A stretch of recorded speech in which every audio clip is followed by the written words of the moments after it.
Era molto tranquillo, molto sicuro, è entrato tranquillo, ha detto mi prendo i soldi, gli ha detto. Mi prendo i soldi, c'era anche una cliente dentro di cui che non si è neanche accorta di cosa stava succedendo, è stata talmente veloce la cosa. Lui si è aperto la cassa, si è preso i soldi e io e il mio collega gli siamo corsi dietro, però era in bicicletta perché non abbiamo fatto in tempo a fermarlo. 2 rapine in un mese alla farmacia Zennaro, che fanno 3 con quella ai colleghi della Santa Rita, stessa via a poche centinaia di metri meno di 15 giorni fa. L'ultima compiuta da un uomo robusto, non alto, tra i 45 e i 50 anni, anch'egli con coltello in pugno e fuga in bici. L'arma l'ha gettata dalle parti del vicino ufficio postale.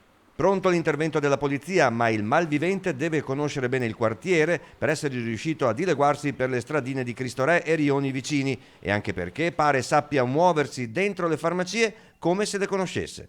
Devo dire che erano più di 4 anni che non succedeva questo ritmo di rapine, perché di fatto sono state 3 nel giro di un mese, Lei 2, come se lo spiega?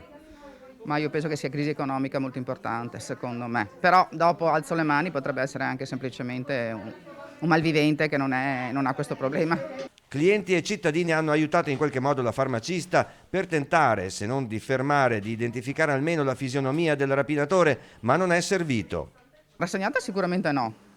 Preoccupata perché insomma sono cose che non fanno né piacere e poi finché va tutto bene, tra virgolette ti portano via dei soldi, pesa, perché in tempi di crisi pesa a tutti, anche a noi che abbiamo un momento di crisi anche per le farmacie, però almeno nessuno si è fatto male e questo è già più importante.